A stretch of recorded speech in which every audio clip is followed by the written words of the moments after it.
Halo semuanya, perkenalkan nama aku Mayang dan di sini aku ingin berbagi informasi terkait dengan Lean Tools. Sebelum kita masuk ke topik lebih dalam yaitu terkait dengan Lean Tools, maka ada baiknya kita harus mengerti terlebih dahulu apa itu Lean Manufacturing.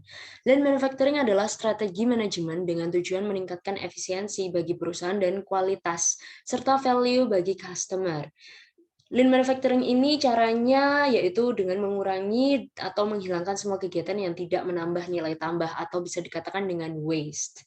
Menurut TPS atau Toyota Production System, banyak banget alat dan juga cara yang akan diterapkan dari lean manufacturing ini. Nah, apa saja sih waste itu tadi? Yang pertama adalah defect. Defect itu adalah barang yang cacat. Pastinya akan merugikan perusahaan ya jika memproduksi barang yang cacat berlebih. Kemudian yang kedua adalah overproduction atau kelebihan produksi, yang biasanya itu melebihi permintaan atau kebutuhan pelanggan. Maka itu juga akan menimbulkan inventories yang berlebih. Kemudian yang ketiga adalah transportation atau kegiatan ini adalah kegiatan yang non added value. Kegiatannya hanya memindahkan barang. Kemudian yang keempat adalah waiting atau menunggu suatu produk. Yang kelima adalah inventories. Seperti yang tadi, ini inventories adalah dampak dari overproduction. Kemudian yang keenam adalah motion atau gerakan yang seharusnya itu tidak diperlukan, tapi kok dilaksanakan ya. Nah, itu akan dikurangi oleh lean manufacturing. Kemudian yang ketujuh adalah overprocessing. Overprocessing ini adalah proses yang seharusnya itu nggak penting, tapi dilakukan. Dan itu akan menghasilkan waktunya juga akan banyak gitu kan. Yang biasanya itu 5 menit, tapi kok 10 menit jatuhnya gitu.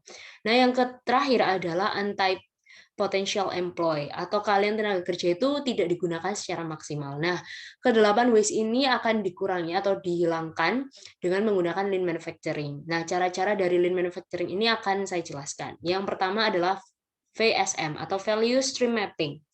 Value stream mapping ini adalah cara dari Lean yang bertujuan untuk memetakan seluruh aliran baik informasi, proses maupun material, serta untuk mengidentifikasi adanya pemborosan. Nah, langkah-langkah dari VSM sendiri itu yang pertama adalah kita mengidentifikasi dengan membuat current state value stream mapping. Peta ini adalah peta yang menunjukkan kondisi sekarang, dan tentunya kita akan dimudahkan untuk mengetahui waste mana yang terjadi di proses atau perusahaan tersebut. Kemudian yang kedua adalah proses activity mapping, di mana kita bisa mengusulkan bagian mana yang menurut kita itu merupakan sebuah pemborosan dan ingin kita perbaiki.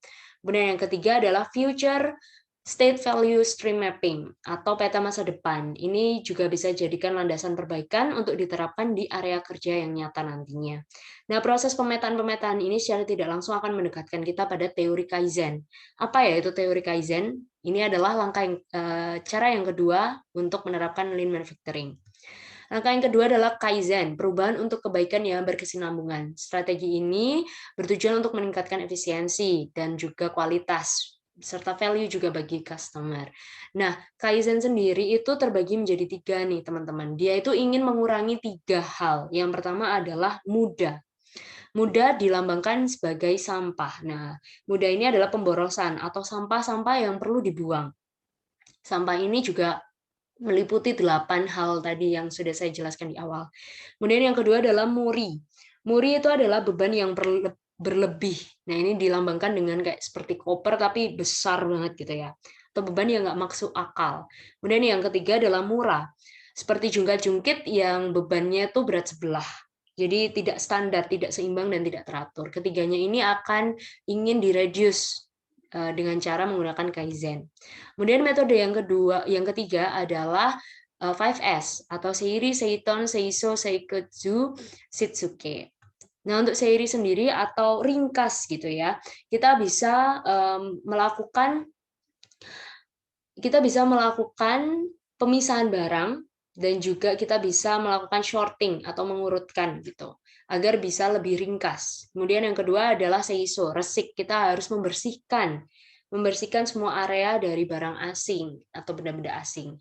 Kemudian yang ketiga adalah seiton atau rapi. Kita bisa menempatkan atau menyusun barang yang baik serta itu akan memudahkan akses kita dalam mengambilnya kembali. Kemudian yang keempat adalah seiketsu atau rawat. Kita harus menciptakan pedoman atau standardize untuk menjadikan jadwal atau prosedur yang baik. Kemudian yang terakhir adalah Shitsuke atau rajin. Kita harus menerapkan keempat S tadi sebagai budaya baru, sebagai kebiasaan yang terus kita lakukan. Next, untuk cara yang keempat adalah SMAT atau Single Minute Exchange of Dice. Nah, SMAT ini adalah lean tool yang bertujuan untuk mengurangi waktu changeover atau setup. SMAT sendiri terbagi menjadi dua elemen, yaitu elemen internal dan elemen eksternal. Untuk internal sendiri itu kalau setup, kita melakukan persiapan setelah mesin itu berhenti. Sedangkan eksternal setup itu kita mempersiapkan ketika mesin itu sedang berjalan.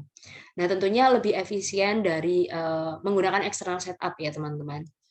Nah, cara langkah-langkah dari SMAT sendiri adalah yang pertama, kita harus mengidentifikasi mana elemen internal dan mana elemen eksternal. Kemudian mengubah elemen yang internal menjadi elemen yang eksternal.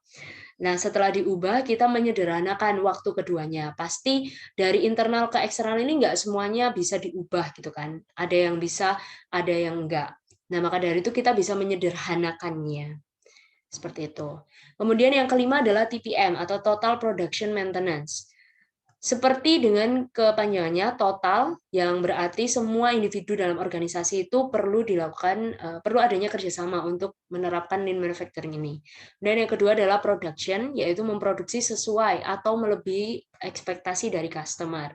Dan yang maintenance adalah menjaga peralatan pabrik atau peralatan perusahaan dalam kondisi yang baik untuk setiap saat, sehingga kita saat menggunakannya kembali itu ready dan tidak terjadi kerusakan dan tidak menimbulkan defect. Yang keenam adalah Kanban. Nah, apa sih sebenarnya Kanban ini? Kanban merupakan sebuah lembar informasi yang digunakan sebagai pedoman untuk departemen selanjutnya. Seperti pada gambar, Kanban sendiri itu menggunakan full system ya, teman-teman. Jadi, informasi yang didapat di departemen, contohnya di departemen A, itu informasinya dari departemen B. Gitu. Jadi proses atau departemen selanjutnya itu memberi informasi ke pusat kerja departemen sebelumnya. Nah, banyak Kanban sendiri itu dapat dihitung dengan permintaan harian dikali waktu tunggu atau lead time, dikali waktu pengaman, dan itu semua dibagi dengan ukuran lot. Next, langkah yang ketujuh, yang pertama adalah yaitu Jidoka. Jidoka itu merupakan kemampuan untuk menghentikan jalur produksi ketika terjadi kerusakan. Nah, Jidoka ini contohnya seperti ini. Jidoka itu lebih ke arah adanya kerjasama dengan otomasi. Jadi pada gambar yang di atas itu sistem produksi tanpa Jidoka. Jadi mesin ini tuh nggak mendeteksi atau tidak adanya alarm atau bunyi gitu kan. Kalau ada yang nggak oke, produk yang nggak oke. Nah, berbeda dengan sistem produksi dengan Jidoka. Mesin ini bisa mendeteksi dan bisa memberikan istilahnya sinyal kepada operator untuk menghentikan mesin itu bahwa ini loh, ada produk yang nggak sesuai kualitasnya. Itu Jidoka. Nah, berbeda dengan Pokayoke. Banyak yang bingung terkait dengan apa sih sebenarnya perbedaan Jidoka dan Pokayoke. Nah, Pokayoke ini merupakan cara untuk mencegah kesalahan yang timbul akibat kecerobohan manusia. Seperti apa sih Pokayoke ini? Nah, ini contohnya seperti kartu SD ya, yang biasa kita gunakan. Itu salah satu sisinya itu seperti ada yang memotong gitu. Nah, itu kenapa sih sebenarnya? Gunanya itu biar kita nggak salah dalam memasukkan kartu tersebut di tempatnya. Kemudian ada juga charger. Charger bisa dibuat yang tebal sama yang tipis gitu. Nah, itu biar menghindari terjadinya konsleting jika kita salah memasukkannya. Kemudian yang gambar yang ketiga itu ada USB. Nah, penerapan Pokayoke ini mencegah ya, teman-teman. Sedangkan Jidoka itu ketika terjadi kesalahan, bagaimana cara mengatasinya? Nah, itu Jidoka. Kalau Pokayoke itu mencegah terjadinya kesalahan. Nah, itu perbedaannya ya, teman-teman. Dan yang terakhir adalah just in time atau JIT. Nah, apa itu JIT? JIT itu memproduksi pada waktu, kualitas, dan jumlah yang tepat. Jadi, semuanya itu tepat. Tujuan utama dari JIT ini adalah kita bisa melakukan continuous improvement. Apa sih tujuan lainnya? yang paling istilahnya yang menjadi visi ya kan dari just in time ini yaitu mengurangi ongkos produksi dan meningkatkan produktivitas. Keduanya ini dicapai dengan cara mengurangi atau mereduce waste yang ada. Sebenarnya masih banyak lagi tools-tools yang bisa digunakan dalam lean manufacturing. Tetapi hanya itu saja yang bisa saya sampaikan dan terima kasih sudah menonton sampai akhir video ini.